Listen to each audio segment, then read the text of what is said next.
Doctor Mohammad Yunus রাষ্ট্র ক্ষমতায় জুলাই আন্দোলনের যে অভ্যুত্থান চেতনা সবকিছুকে মিক্সিং করে তিনি বসেছিলেন।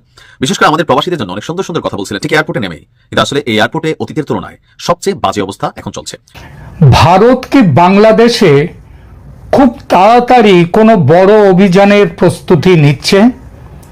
অন্তত নয়াদিল্লির প্রতিরক্ষা দপ্তরে একটা যে বড়সড় সরগরম লক্ষ্য করা যাচ্ছে তা থেকে এমন একটি ধারণা এসেই যায়।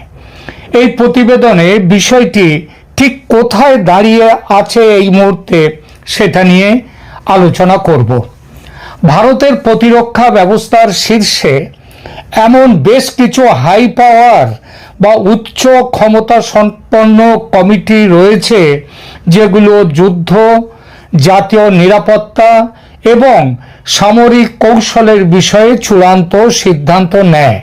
এদের মধ্যে খুবই উল্লেখযোগ্য হল ক্যাবিনেট কমিটি অন সিকিউরিটি, সংক্ষেপে যার নাম CCS। এটি ভারতের প্রতিরক্ষা সংক্রান্ত সর্বোচ্চ নীতি নির্ধারক কমিটি। কোনো যুদ্ধ ঘোষণা বা বড় ধরনের সামরিক অভিযানের চূড়ান্ত সিদ্ধান্ত বা সবুজ সংকেত এখান থেকেই আসে। কমিটির সভাপতি হচ্ছেন ভারতের প্রধানমন্ত্রী, সদস্য হলেন প্রতিরক্ষা মন্ত্রী, স্বরাষ্ট্রমন্ত্রী, অর্থমন্ত্রী এবং দেশের পররাষ্ট্রমন্ত্রী। কমিটির কাজ কি? কমিটির কাজ হলো জাতীয় নিরাপত্তা, প্রতিরক্ষা বাজেট এবং বড় ধরনের অস্ত্র কেনাকাটার বিষয়ে চূড়ান্ত সিদ্ধান্ত নেওয়া। এবং ওই যে আগেই বলেছি যে রাজনৈতিকভাবে যুদ্ধ ঘোষণার চূড়ান্ত সিদ্ধান্ত বা সবুজ সংকেত এই কমিটি থেকেই এখান থেকেই আসে। এছাড়া আছে ডিফেন্স প্ল্যানিং কমিটি। 2018 সালে গঠিত এই কমিটি ভারতের দীর্ঘমেয়াদী প্রতিরক্ষা কৌশল এবং যুদ্ধকালীন প্রস্তুতির জন্য অত্যন্ত গুরুত্বপূর্ণ। সভাপতি আছেন, এই যে কমিটির সভাপতিকে জাতীয় নিরাপত্তা উপদেষ্টা মানে ন্যাশনাল সিকিউরিটি অ্যাডভাইজার, বর্তমানে অজিত ডোভাল যে পদে আছেন। কমিটির সদস্য হচ্ছেন 3 বাহিনীর সেনা, নৌ ও বিমান। এই 3 বাহিনীর প্রধান থাকবেন, চিফ অফ ডিফেন্স স্টাফ থাকবেন এবং পররাষ্ট্র, প্রতিরক্ষা ও ব্যয় বা এক্সপেন্ডিচার বিভাগের যারা সচিব সেই সচিবরাও থাকবেন। এদের কাজটা কি? এদের কাজ হচ্ছে জাতীয় নিরাপত্তা কৌশল তৈরি করা এবং সামরিক সক্ষমতা বাড়ানোর পরিকল্পনা করা। এছাড়া আছে চিফস অফ স্টাফ কমিটি, যার সংক্ষিপ্ত নাম হচ্ছে COSC। এটা 3 বাহিনীর মধ্যে, নাম শুনলেই বোঝা যায় চিফস অফ স্টাফ কমিটি মানে 3 বাহিনীর মধ্যে সমন্বয় সাধনের প্রধান সামরিক প্ল্যাটফর্ম। এই যে কমিটি, এর নেতৃত্বে আছেন চিফ অফ ডিফেন্স স্টাফ। এই কমিটির স্থায়ী চেয়ারম্যান হিসেবে তিনি কাজ করেন, যে পদে এখন আছেন জেনারেল অনিল চৌহান। এছাড়া এই পদের সদস্য বাকি 3 সদস্য হলেন সেনাবাহিনী, নৌবাহিনী এবং বিমান বাহিনীর প্রধানরা। এদের কাজ হচ্ছে এই কমিটির যুদ্ধকালীন পরিস্থিতি মানে যুদ্ধ বাঁধছে অথবা বেঁধে গেছে এই রকম পরিস্থিতিতে 3 বাহিনীর মধ্যে নিখুঁত সমন্বয় বজায় রাখা এবং সরকারকে সামরিক পরামর্শ দেওয়া হচ্ছে এই কমিটির কাজ। এছাড়া আরো কমিটি আছে, যেমন ন্যাশনাল সিকিউরিটি কাউন্সিল আছে। এটি সরাসরি প্রধানমন্ত্রীর কার্যালয়ের অধীনে কাজ করে এবং জাতীয় নিরাপত্তার বহুমুখী বিষয়গুলো এরা তদারক করে। এরা 3টে স্তরে কাজ করে। এদের একটা হচ্ছে স্ট্র্যাটেজিক পলিসি গ্রুপ, তারপরে ন্যাশনাল সিকিউরিটি অ্যাডভাইজারি বোর্ড এবং ন্যাশনাল সিকিউরিটি কাউন্সিল সেক্রেটারিয়েট। সহজ কথায় যুদ্ধের রাজনৈতিক সিদ্ধান্ত নেয় CCS বা ক্যাবিনেট কমিটি অন সিকিউরিটি, আর যুদ্ধের কৌশলগত পরিকল্পনা ও 3 বাহিনীর সমন্বয় পরিচালনা করে DPC এবং CDS এর নেতৃত্বাধীন কমিটিগুলো। CCS থেকে চূড়ান্ত সবুজ সংকেত মিললে যুদ্ধের কৌশলগত পরিকল্পনা করে DPC মানে ডিফেন্স প্ল্যানিং কমিটি এবং সিদ্ধান্ত কার্যকর করে চিফস অফ স্টাফ কমিটি বা সিওএসসি। এর অর্থ এটা নয় যে সিসিএস বা ক্যাবিনেট কমিটি অন সিকিউরিটি সবুজ সংকেত দিলে তবে অন্য বিভাগগুলো সচল হবে, তা নয়। আসলে সমস্ত বিভাগের ইনপুট আগে ভাগে নিয়ে তবে যুদ্ধের সিদ্ধান্ত নেয় ক্যাবিনেট কমিটি অন সিকিউরিটি। কথাটা হচ্ছে প্রতিরক্ষা দপ্তরের এই সমস্ত বিভাগের হালচাল হঠাৎই যেন দিল্লিতে রীতিমতো সরগরম হয়ে উঠেছে। ক্যাবিনেট কমিটি অন সিকিউরিটির মিটিং এখনো যদি নাও হয়ে থাকে, যদিও খবর আছে যে কোনো দিন হতে পারে কিংবা হয়ে গেছে ইতিমধ্যে, বলা বাহুল্য ঢাকঢোল পিটিয়ে এসব বৈঠক হয় না, হয় একান্ত সঙ্গোপনে। বৈঠকের খবর বাইরে আসতে বেশ কয়েকদিন লেগে যায়, সেটা পরবর্তীকালে দেখা যায়। যেমন ধরুন না কেন, এই যে সিসিএস মানে ক্যাবিনেট কমিটি অন সিকিউরিটির শেষ বৈঠক হয়েছিল 23শে এপ্রিল 2025-এ। এটা অন্তত যেটা পরিষ্কারভাবে এখনো খাতায় কলমে যেটা বলা হচ্ছে। জম্মু ও কাশ্মীরের, আপনাদের হয়তো মনে আছে, জম্মু ও কাশ্মীরের পহেলগাঁও জেলায় পর্যটকদের ওপর হওয়া ভয়াবহ জঙ্গি হামলার পরিপ্রেক্ষিতে প্রধানমন্ত্রী নরেন্দ্র মোদী এই বৈঠক ডাকেন, জরুরি বৈঠক। বৈঠকে জাতীয় নিরাপত্তা পরিস্থিতি পর্যালোচনা করা হয় এবং পরবর্তী পদক্ষেপ অর্থাৎ পাকিস্তানের সন্ত্রাসী ঘাঁটিতে হামলা করার সবুজ সংকেত দেয়া হয় বা সিদ্ধান্ত নেওয়া হয়। যে সিদ্ধান্ত অনুযায়ী 7 মে তারিখে পাকিস্তানের ঘর মে ঘুসকে হামলা চালায় ভারত। বৈঠকের খবর আগে ভাগে প্রকাশ হলে পাকিস্তানে অতর্কিতে হানা দেয়া যেত না। খবরে প্রকাশ 7 মে রাতে ভারতের মিসাইল যখন পাকিস্তানে হামলা চালায়, তখন প্রধানমন্ত্রী শাহবাজ শরীফ সুইমিং পুলে সাঁতার কাটছিলেন। তার যে সেনাপতি আসিম মুনির, তিনি তাকে খবরটা দেন যে ভারত আক্রমণ করেছে। তারও আগে ক্যাবিনেট কমিটি অন সিকিউরিটির বৈঠক হয়েছিল, মানে এই যে বললাম 23শে এপ্রিল একটা বৈঠক হয়েছিল গত বছর 2025-এ। তার আগের সিকিউরিটি কমিটির এই যে বৈঠকটা হয়েছিল এটা 5 আগস্ট 2024-এ। দিনটা নিশ্চয়ই মনে আছে আপনাদের। বাংলাদেশের তৎকালীন পরিস্থিতি, শেখ হাসিনার দেশত্যাগ এবং তার পরিপ্রেক্ষিতে হয় এই বৈঠকটি।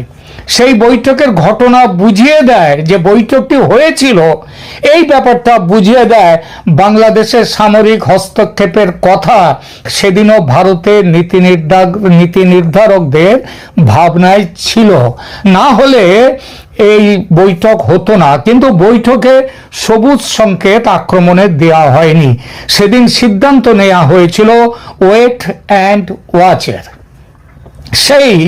সেই ওয়েট অ্যান্ড ওয়াচ গত 16-17 মাস ধরে মোটামুটি চালিয়ে যাচ্ছিল ভারত, টুকটাক কিছু অর্থনৈতিক ব্যবস্থা নেওয়া ছাড়া।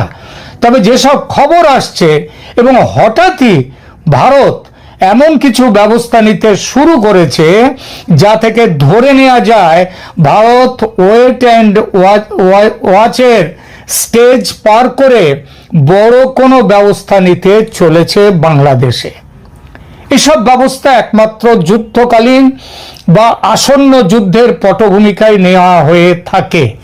বাংলাদেশের ভারতীয় দূতাবাসগুলো থেকে কর্মচারীদের পরিবারবর্গকে দেশে ফিরিয়ে আনা, দূতাবাসে ব্যাপক কর্মী সংকোচন করে দেয়া, আক্ষরিক অর্থে স্কেলিটন সার্ভিস চালু রাখা যুদ্ধকালীন কূটনৈতিক সংকটের স্পষ্ট ইঙ্গিত দেয়। এছাড়া রামপাল বিদ্যুৎ কেন্দ্র থেকে একেবারে চুপি সারে ভারত তার প্রকৌশলীদের 9 জন প্রকৌশলীকে যে দেশে ফিরিয়ে নিয়ে এসছে, যার জন্য রামপাল বিদ্যুৎ কারখানা এখন বন্ধ হয়ে যাচ্ছে। তো এর ফলে মনে রাখতে হবে যে একটা যুদ্ধকালীন কূটনৈতিক সংকটের স্পষ্ট ইঙ্গিত পাওয়া যাচ্ছে। মে মাসের যুদ্ধের সময়, গত মে মাসের পাকিস্তানের ভারতীয় দূতাবাসগুলো থেকেও যে ব্যবস্থা নেয়নি ভারত, মানে ওই দূতাবাসের সমস্ত তাদের স্ত্রী পুত্র পরিজন সবাইকে নিয়ে আসা, পাকিস্তানের সেটা ছিল না। পাকিস্তানের স্ত্রীরা থাকতে পারতেন তাদের সাথে, পরিবার স্বামীর সাথে পাকিস্তান দূতাবাসের। কিন্তু ভারত বাংলাদেশে তা নিয়েছে, এখানে স্ত্রীও থাকতে পারবে না, পরিবারের কেউ থাকতে পারবে না। ইঙ্গিতটা বুঝতে আশা করি অসুবিধে হওয়ার কথা নয়। চিফস অফ স্টাফ কমিটি এর বৈঠকগুলো সাধারণত গোপনীয় সামরিক পরিবেশে অনুষ্ঠিত হয় এবং এর কোনো নির্দিষ্ট তারিখ জনসমক্ষে সবসময় প্রকাশ করা হয় না। তবে 2025 সালে অপারেশন সিন্দুর, মানে যেটা 7 মে 2025-এ শুরু হয়েছিল, 10 মে পর্যন্ত চলেছিল, এবং পহেলগাম হামলার পরবর্তী সময়ে 3 বাহিনীর প্রধানরা ওই চিফ অফ যে স্টাফ কমিটি তো তারা নিয়মিত সমন্বয় বৈঠক করেছিলেন। আবার এই কমিটি অতি সম্প্রতি জানুয়ারি মাসে, এই মাসে কয়েকবার বৈঠকে বসেছে। সেসব বৈঠকের ইনপুট ডিফেন্স প্ল্যানিং কমিটিতে গেছে, সেখান থেকে ক্যাবিনেট কমিটি অন সিকিউরিটির কাছে সেসব খবরও চলে গেছে, তাদের ইনপুট। এই খবর নিশ্চিত সূত্র থেকে পেয়েই আপনাদেরকে বলছি। এই বৈঠকগুলোর মূল উদ্দেশ্য ছিল যেটা দেশের অভ্যন্তরীণ ও সীমান্ত নিরাপত্তা রক্ষা করা, আধুনিক যুদ্ধাস্ত্র কেনা এবং প্রতিবেশী দেশগুলোর রাজনৈতিক অস্থিরতার প্রভাব থেকে ভারতকে সুরক্ষিত রাখতে কী ধরনের ব্যবস্থা নেওয়া উচিত সেই বিষয়ে আলোচনা করে একটি জায়গায় পৌঁছানো।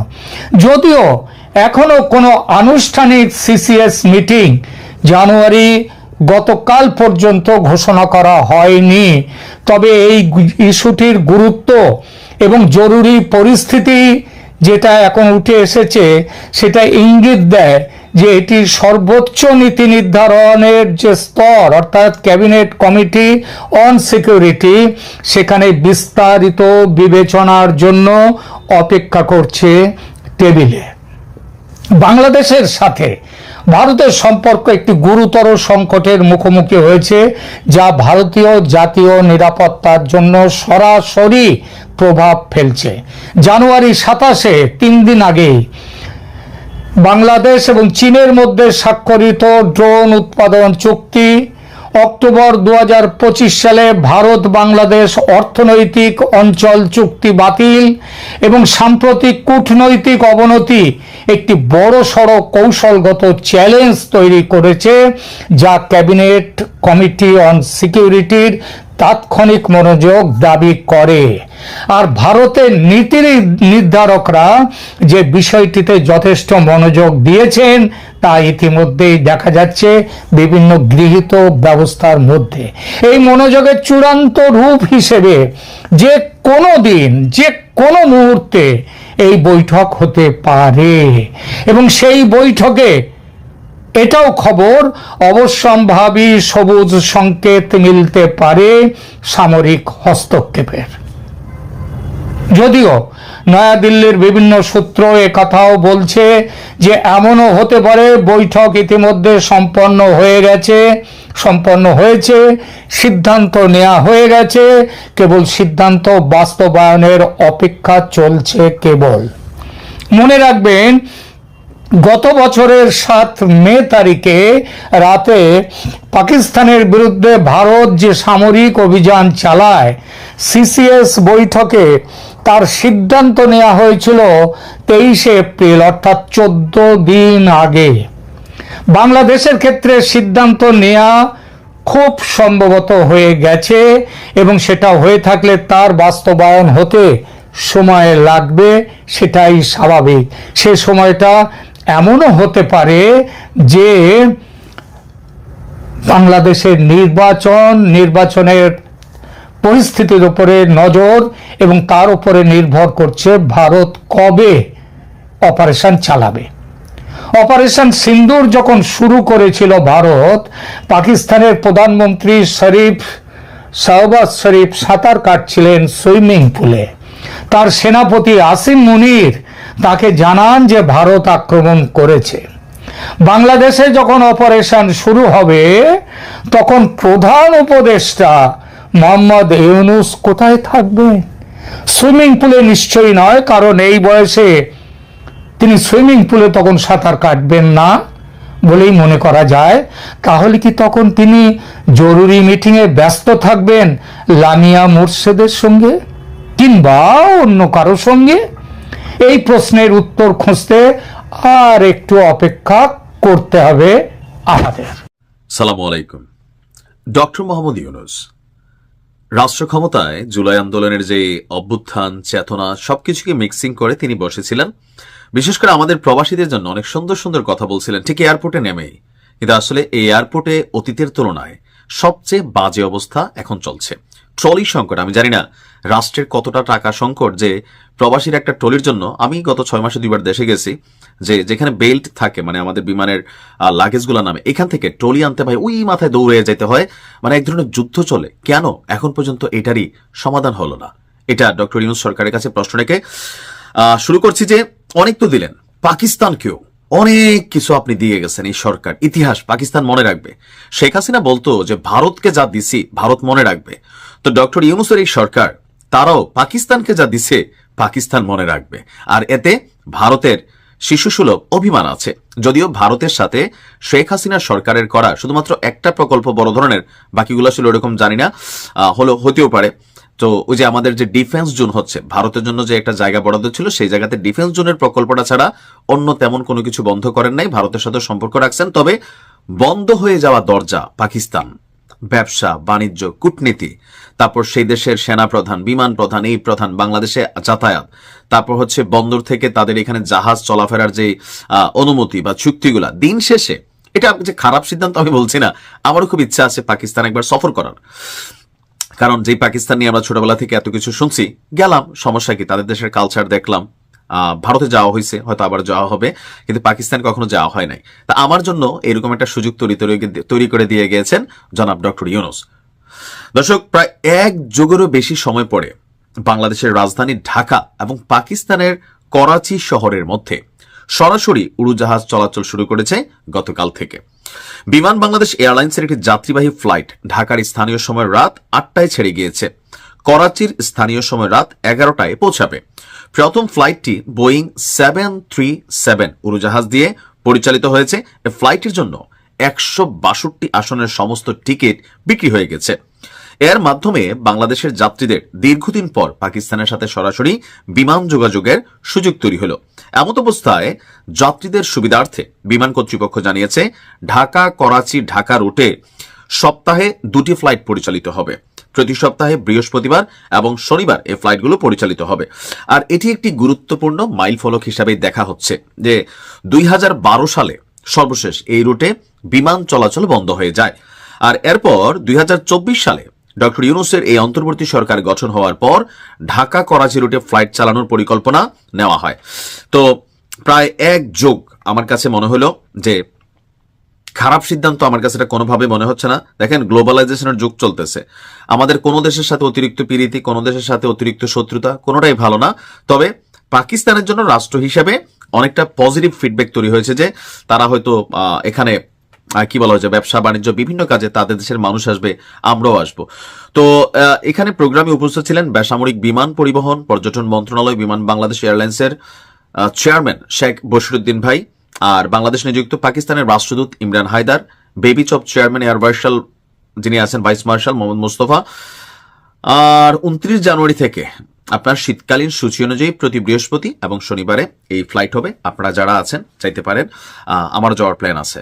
তবে ডক্টর ইউনূস পাকিস্তানকে যা দিয়ে গেছে, পাকিস্তান ডক্টর ইউনূসকে মনে রাখবে। ভালো থাকুন। আসসালামু আলাইকুম।